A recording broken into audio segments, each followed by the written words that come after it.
Alors aujourd'hui, je vais parler du travail sur les exercices de Hanon. Les exercices de Hanon, ce sont des exercices d'échauffement et de travail musculaire de la main. Ils sont présentés dans ce grand cahier. Voilà, 60 exercices de virtuosité. Bon, à regarder comme ça, effectivement, c'est pas très, ça donne pas envie, hein, parce que ça a l'air très rébarbatif. Voilà, je vais vous donner des outils pour en faire des exercices intéressants, intéressants et utiles, surtout au travail de la main. Là, c'est vraiment comme les danseurs qui font leurs échauffements, leurs étirements, leurs renforcements musculaires. Nous, c'est avec ces exercices-là qu'on peut commencer vraiment à travailler la main. Et c'est en plus, c'est vraiment des exercices qu'il est nécessaire de faire à chaque fois qu'on se met au piano. Pas se jeter sur son morceau, mais commencer par chauffer les muscles de la main. Donc en général, on fait un exercice de Hanon. Ensuite, on fait une gamme et puis d'autres exercices que je vais développer voilà, au cours des tutos. Mais voilà, les exercices de Hanon, ils sont assez spécifiques. Donc je prends le premier qui est très simple. Alors on peut vraiment en profiter pour dire les notes en même temps, de façon à connaître les notes du clavier en montant et en descendant. Comme c'est le numéro 1 est très conjoint, c'est assez facile de le faire. Donc on commence sur Do, on écarte bien ici parce qu'il y a une tierce, on écarte le quatrième doigt sans tourner la main. On tire bien comme ça. Mi, Fa, Sol, La, Sol, Fa, Mi, Ré. On écarte bien le quatrième, Fa, Sol, La, Si, La, Sol, Fa, Sol, La, Si, Do, Si, La, Sol, Fa, La, Si, Do, Ré, Do, Si, La, Sol, Si, Do, Ré, Mi, Ré, Do, Si, La, Do, Ré, Mi, Fa, Mi, Ré, Do, Si, Ré, Mi, Fa, Sol, Fa, Mi, Ré, Do. Quand on fait cet exercice lentement, on le fait lentement de façon à être bien connecté à sa main, à surveiller le fait que la main soit toujours bien face au clavier, hein, pas se retrouver avec les mains comme ça à un moment ou à un autre. D'écouter le son qu'on fait, ni trop fort, ni trop piano, égal, et bien jouer dans le fond des touches. Hein, c'est-à-dire que quand on appuie sur une touche, on met le poids qu'il faut pour que la touche reste bien enfoncée, pas qu'elle remonte comme ça. Et on soigne le legato jusqu'à la note d'après. Et on fait également attention au fait que les deux mains soient très ensemble, pas qu'on se retrouve avec un peu ça. Donc le conseil que je donne, c'est de travailler également une écoute, écouter la main gauche et peut-être même la jouer un peu plus fort que la main droite.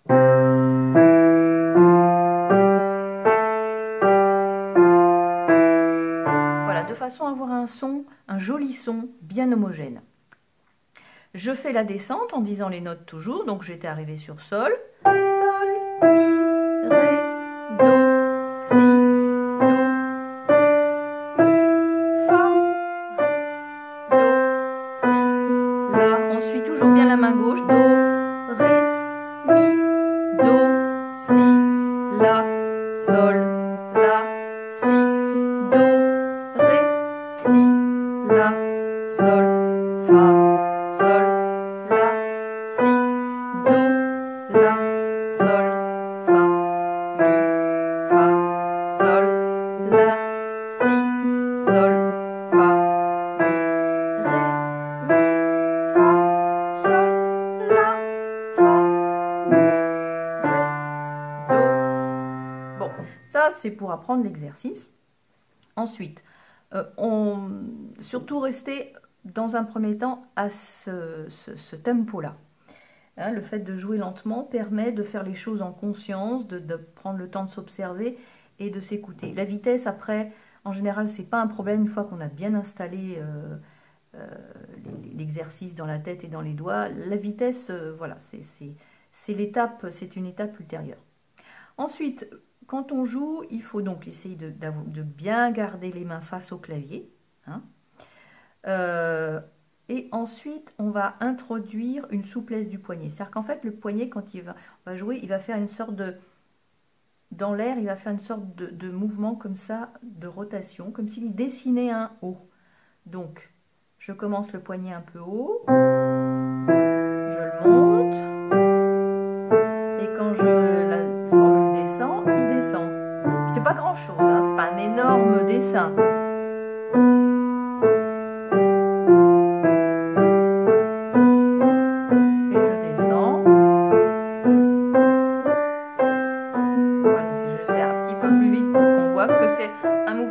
Quand on va un peu plus vite quand même. Hein. Voilà, c'est un petit mouvement.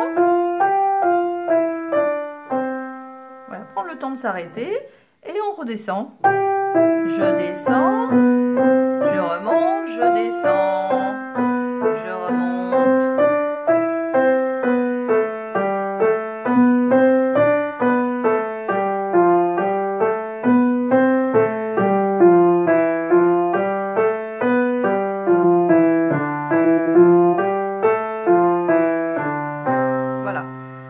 Si c'est un peu compliqué à faire, on peut le faire main séparée naturellement. Après, c'est un tout petit mouvement et c'est aussi le moment comment dire, de mettre sa conscience dans les sensations de poignet. Ce qu'il faut éviter, c'est de bloquer son poignet, d'avoir le poignet tout raide comme ça et de faire juste avec les doigts avec un poignet bloqué. Ça, c'est vraiment pas, c'est pas recommandé parce que c'est inconfortable.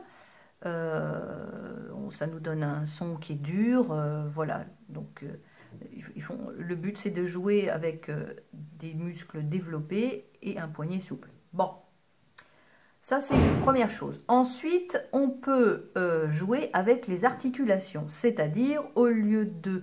On peut alterner une mesure legato, une mesure staccato, par exemple, et staccato. Donc là, on abandonne un peu le poignet, hein, évidemment. Et staccato.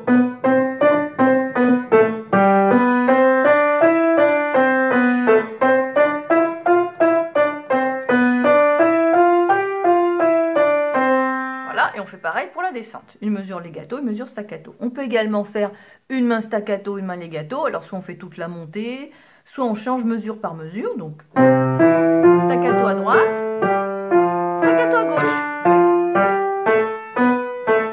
Staccato à droite. Staccato à gauche. Voilà, et on fait comme ça tout son exercice.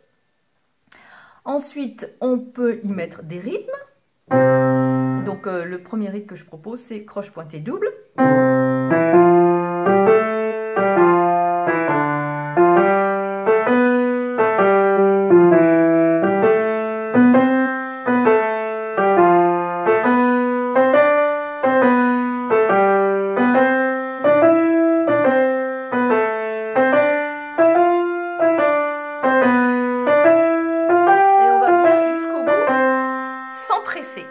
Ça, c'est important, gardez bien la pulsation.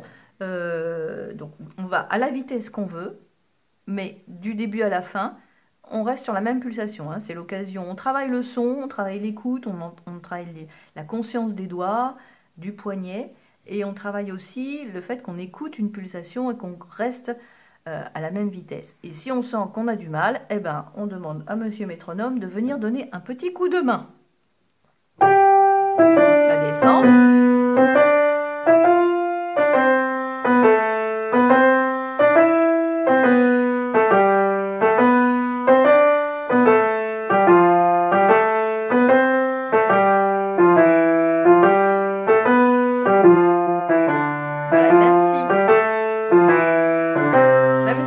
Plus la rotation du poignet que j'ai fait tout à l'heure qui était un petit peu artificielle, un petit peu forcée, voilà, gardez toujours une souplesse du poignet.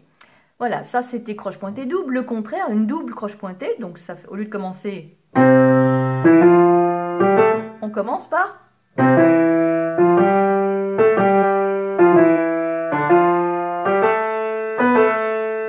lève bien les doigts parce que on est là pour les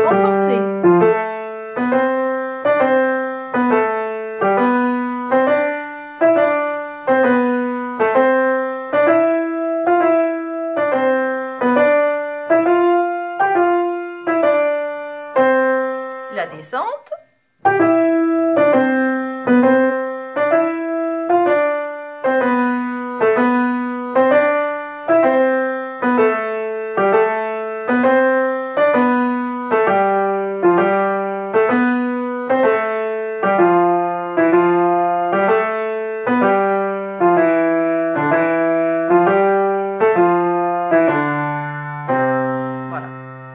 Toujours en faisant attention que les notes soient bien ensemble, bien jouées sur le bout des doigts, avec des doigts solides. Hein. Je rappelle que voilà, la phalangette ici, toujours bien solide, hein, pas se retrouver avec une phalangette qui fait ça. Voilà. Ensuite, un autre rythme, une noire avec un triolet de croche, ce qui nous fait noir, triolet noir, triolet noir, triolet noir, triolet noir. On lève bien le doigt qui commence, je lève le doigt. Je lève 4 et 2.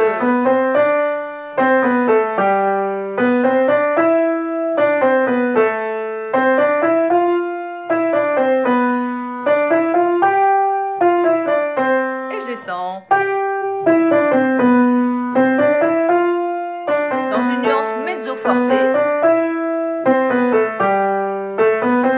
Sans forcer, mais quand même en donnant du son.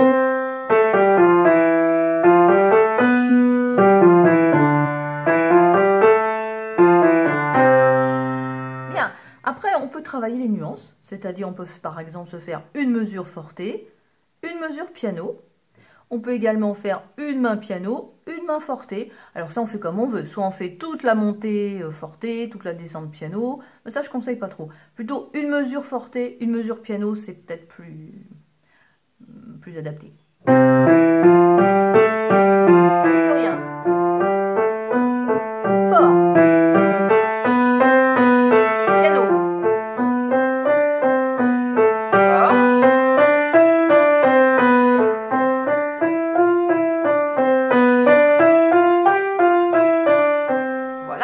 Et on peut également faire une main forte, une main piano. Alors ça, on peut peut-être faire toute la montée. Alors je vais faire la main droite piano, la main gauche forte.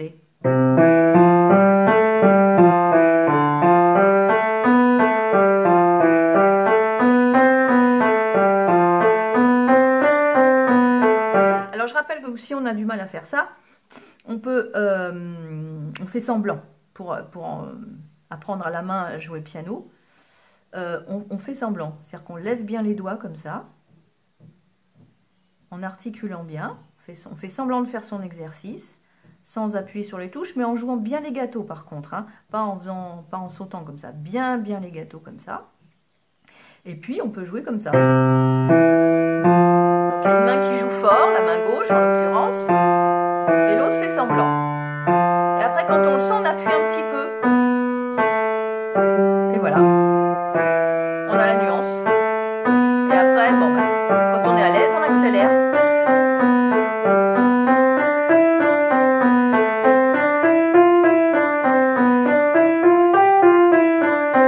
Et on fait pareil pour la descente. Et ensuite, on change évidemment. Donc la main droite forte, la main gauche piano. Donc on peut commencer à faire semblant. Voilà, pour s'entraîner, pour bien sentir à quel point on met peu de poids à la main gauche pour qu'elle joue piano. Bon, une fois qu'on est à l'aise, eh bien, on fait ça pas trop vite, en appuyant bien à droite pour faire fort. Et puis petit appui, on appuie un tout petit peu. On enfonce les touches et ça fait la nuance qu'on veut. Et on accélère quand on est à l'aise.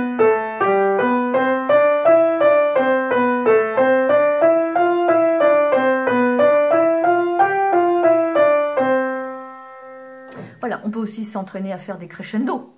Par exemple, on part piano, un peu plus fort, encore plus fort, très fort, un peu moins, plus piano, et on finit très piano. Voilà, ce qui permet de travailler aussi les nuances. Bon, ça c'est une chose. Ensuite, quand on en a un peu marre de jouer sur des touches blanches, eh bien, il suffit de transposer. C'est-à-dire que là, on est en Do majeur et on commence sur Do. Mais pour jouer avec des touches noires, ben, il suffit de changer de tonalité. Donc par exemple, si je joue en Ré, je vais commencer sur Ré et comme vous savez, en Ré majeur, il y a un Fa dièse et un Do dièse. On fait l'exercice en rajoutant ces deux dièses. Donc Ré, Fa dièse, Sol, La, Si, La, Sol, Fa dièse, Mi, Sol, La, Si, Do dièse, Si, La, Sol, Fa dièse. Voilà, c'est le même en Ré majeur.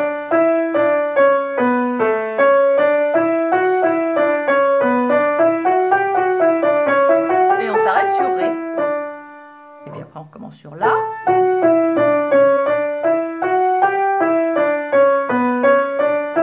Et on peut faire les exercices qu'on a fait tout à l'heure. Je peux faire du staccato si on a envie. Et hop, petite main. Faire les nuances, pareil.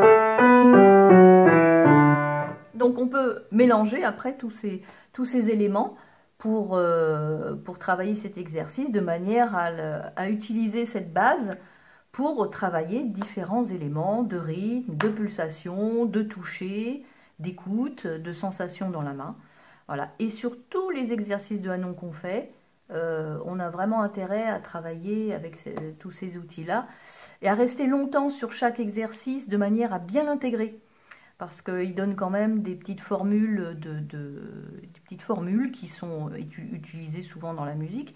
Et c'est quand même un moment où on est bien en contact avec sa main, parce qu'on peut regarder, puisqu'on apprend par cœur, on regarde le clavier. Donc voilà. Eh bien, bon travail!